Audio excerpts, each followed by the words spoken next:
What's up, everyone? Welcome to Program Your Remote. Today we're going to take a look at how to change the battery in this Kia remote key fob. So this key fob is going to be for the Kia vehicles that have a push button start ignition. If your vehicle does not have a push button start ignition, it'll take a different fob and the battery change for that will be different.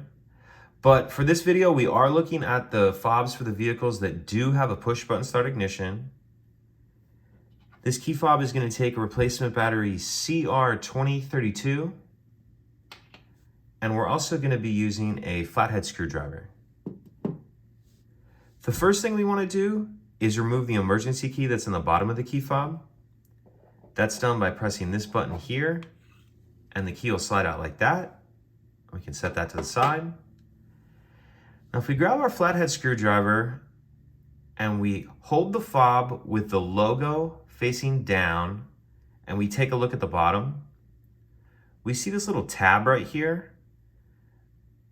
What we're going to do is put our flathead screwdriver on top of that tab so it's between the tab and the top of the case. And once it's in that position, we're just going to rotate it like this, like you're turning a lock. So put it in that little space, rotate it, and as you do, it pops the back of the case up. Go ahead and pull that back all the way off. And we can see our battery right here. And you'll just have to push it out of this little holder. You may need to grab something just to push on the edge a little bit.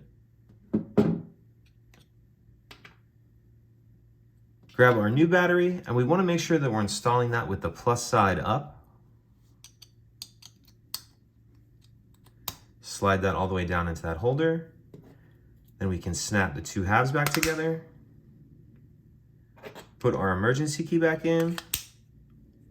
And that's it. If you have any questions, please let me know. If you could take a second to like and subscribe, it helps us out, and I'd appreciate it. Thank you.